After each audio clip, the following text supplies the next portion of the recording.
A Connecticut Yankee in King Arthur's Court by Mark Twain, Chapter 38, Sir Launcelot and Knights to the Rescue. Nearing 4 in the afternoon, the scene was just outside the walls of London, a cool, comfortable, superb day, with a brilliant sun, the kind of day to make one want to live, not die. The multitude was prodigious and far-reaching, and yet we 15 poor devils hadn't a friend in it. There was something painful in that thought. Look at it how you might. There we sat on our tall scaffold, the butt of the hate and mockery of all those enemies.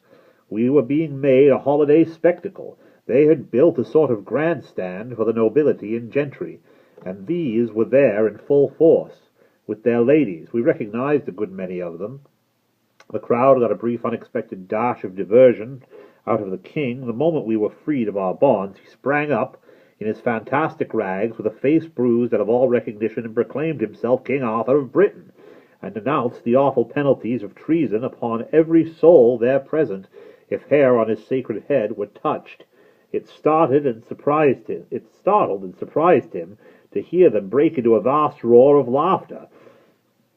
It wounded his dignity, and he locked himself up in silence then, although the crowd begged him to go on and tried to provoke him by it, by catcalls, jeers, and shouts of, "Let him speak, the king, his humble subjects hunger and thirst for words of wisdom out of the mouth of their master, his serene and sacred raggedness." But it went for nothing. He put on all his majesty and sat under this rain of contempt and insult unmoved. He certainly was great in his way.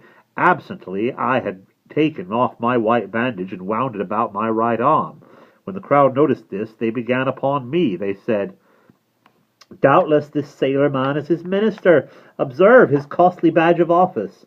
I let them go on until they got tired. Then I said, "Yes, I am his minister, the boss, and tomorrow you will hear from that Camelot, which I got no further.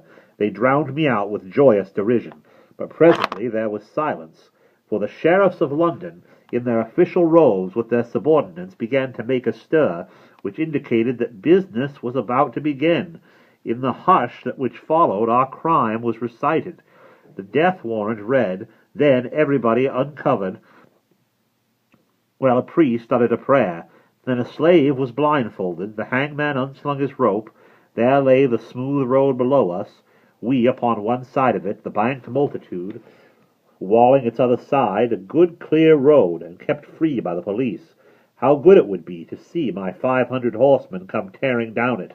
But no, it was out of the possibilities. I followed its receding thread out into the distance. Not a horseman on it, or sign of one. There was a jerk, and the slave hung dangling and hideously squirming, for his limbs were not tied. A second rope was unslung. In a moment another slave was dangling. In a minute a third slave was struggling in the air.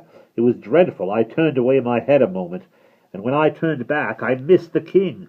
They were blindfolding him. I was paralyzed. I couldn't move. I was choking. My tongue was petrified. They finished blindfolding him. They led him under the rope. I couldn't shake off that clinging impotence. But when I saw them put the noose around his neck, then everything let go in me, and I made a spring to the rescue. And I made it. I shot one more glance abroad, by George. Here they came. A tilting 500 mailed and belted knights on bicycles. The grandest sight that ever was seen. Lord, how the plumes streamed, how the sun flamed and flashed from the endless procession of webby wheels. I waved my right arm as Launcelot swept in. He recognized my rag. I tore away noose and bandage and shouted, "On your knees, every rascal of you, and salute the king. Who fails shall sup in hell tonight." I always use that high style when I'm climaxing an effect.